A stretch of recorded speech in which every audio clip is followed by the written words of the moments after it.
Shabbat Shalom, my friends. Welcome to our weekly Torah conversation. This past week, our family visited Philadelphia. So, of course, we visited the wonderful new Jewish Museum there, and we also spent time with the Liberty Bell and visited Independence Hall. We also took the opportunity to visit the beautiful new building of Congregation Mikveh Israel in Philadelphia. Mikveh Israel is the oldest continually functioning congregation in America. I chatted with my grandson about the differences between a Sephardic congregation and an Ashkenazic congregation. Mikveh Israel has a heichal, not an aron, a teva, not an amud. And Sephardic architecture is mostly in the round. Services are conducted in the round. As it happens, there are very few rules about how to build a synagogue in Jewish law. Lots of tradition, very few rules. One of the key exceptions is that when you build a synagogue, you must always have windows in the worship space, windows open to the outside world. We are forbidden to allow our personal devotions, our personal study, our personal values and concerns to be locked inside a room where we are praying to God. We are forbidden to pursue our private relationships with God with no regard at all for the outside world. That's the meaning of the prophetic imperative for Jews to be involved as La'or Goyim, to become a light unto the nations. Our study each week is thus not designed just to touch the inner lives of all of us who are in this community, no, far from it, but also to prepare ourselves to participate in the imperative of Latakenet Olam, to perfect, complete the world, to fix our very broken world. So that's why I feel the need today to bring into our hearts and minds the pain, the revulsion, the shock regarding all that which has been occurring in Charlottesville. Let's dedicate our Torah study today to the memory of those who died as a direct result of neo-Nazi, skinhead, alt-right efforts to shred American democracy. May the memories of the fallen be for a blessing, and may their deaths ignite a nationwide commitment to defend America's loftiest ideals. To our text. The Sedra is Re'eh, beginning with Deuteronomy 11:26. Re'eh, Anochi noten lifnechem hayom bracha uklala. Behold, see, take awareness of the fact that I, God, have set before you blessing and curse. That is so typically Deuteronomic. Reward and punishment, blessings and curses. Whatever happens to us, we deserve. God, having earned a postgraduate degree in grand spectacles, ordains that when the people enter the promised land, they should divide up into two teams. Half of the people are to gather atop Mount Gerizim, and half of the people are to gather atop a facing mountain, Mount Eval. The priests would be assembled in the valley in between. The people atop Gerizim would shout out the blessings that will come if the people are really faithful to God. And the people on Eval proclaim all the curses that will happen if the people fail to observe God's commandments. What a powerful scene. That must have been worthy of Hollywood. The rabbis, of course, have a field day with our text. Does evil really flow from God no matter how much we might deserve it? Do you remember these words taken from our prayer book? They're very, very familiar.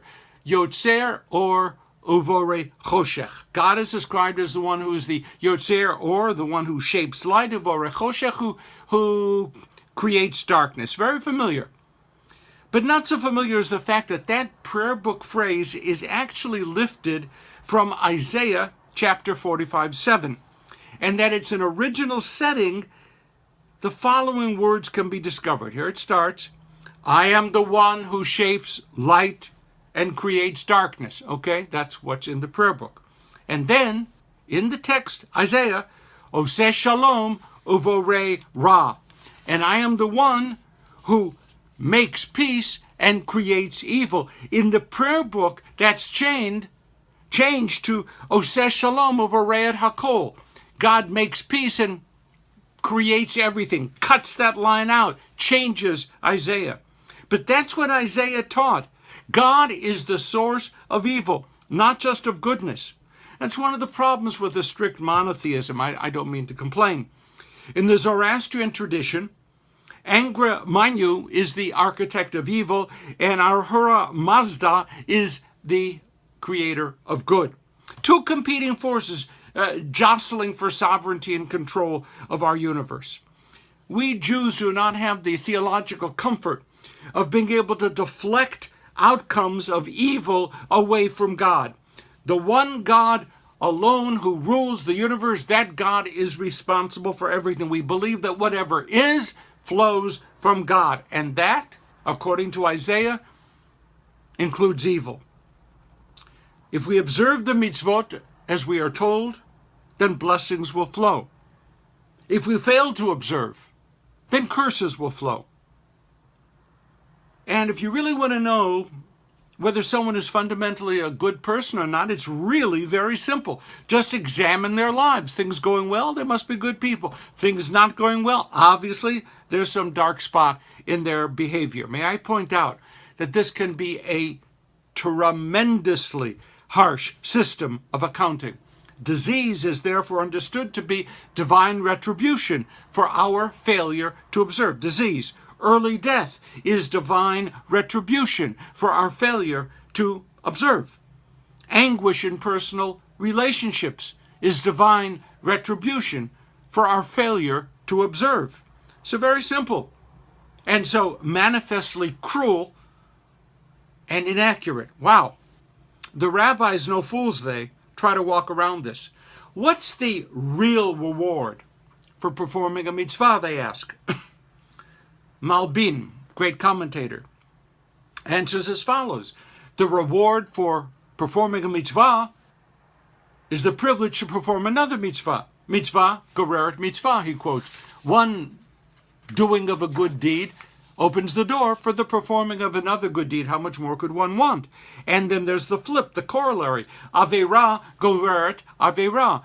Doing a bad deed opens the door for performance of more bad deeds. In this model, God's rewards and punishments are really no more than the human tendency to form habits. If you get used to doing good things, more good things will be done. If you get used to doing bad things, then you will do more bad things, and that's going to be your status in life. Rashi distances God even further from evil. The world, we are told according to Rashi, created in 6 days, ends up with the phrase tov ma'od.